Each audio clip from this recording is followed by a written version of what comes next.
What is the real Star Wars universe? Is there a definitive storyline that is real and an alternate one reeking of falsehood? Lucasfilm gave its answer. The 30-year running expanded universe books, Star Wars Legends, is not anymore. But fans of the books are crying no. No, you will not throw out Jacen Solo and Mara Jade and the Yuuzhan Vong and Thrawn in favor of whatever world Episode 7 is unfolding. But who gets to decide this, and whose choice is it really?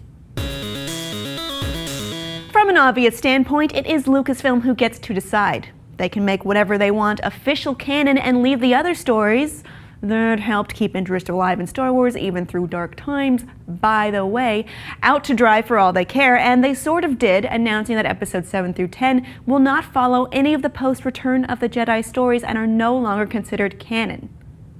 But what about the oft-mentioned Roland Barthes death of the author concept I've brought up before? That the creator and work are separate entities, and that the work may live independently and on its own without mind to an intention dictated by the creator. Well, that doesn't exactly apply here, since the authors aren't the ones rendering the work less important, and really Star Wars fans are going to demand more than it doesn't matter what anyone says. They're going to want to see their world preserved and actualized. The upcoming release of Star Wars Tarkin by James Luceno was met with interesting hashtags. Hashtag buy Legends only, hashtag give us more Legends, which is to say some fans are rejecting the book, even though it's by a very popular author concerning a classic character and contains promising excerpts because it's not classic EU. This is hardly the first time EU devotees have fought and pushed back either, and it sounds a little arbitrary, but it's not unrelatable. The EU fans are die-hard. They care deeply about this universe and believe in its ability to persevere with great stories despite questionable decisions made in more recent years about the universe. Is it not disrespectful to them to dump their devotion out? And is it not relatable to watch a small ragtag group struggle against a Goliath empire of corrupting forces in seeming futility for the goal to preserve something that was once beautiful?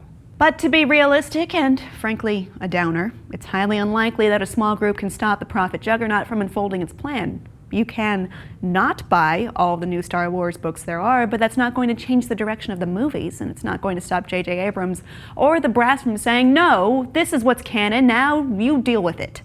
And it's not going to stop Star Wars Rebels either, which, by the way, I like so far despite the Mandalorian origin story change. But in many ways, it seems like the writing has been on the wall for ages, and this would always be an inevitability with the introduction of Episode 7.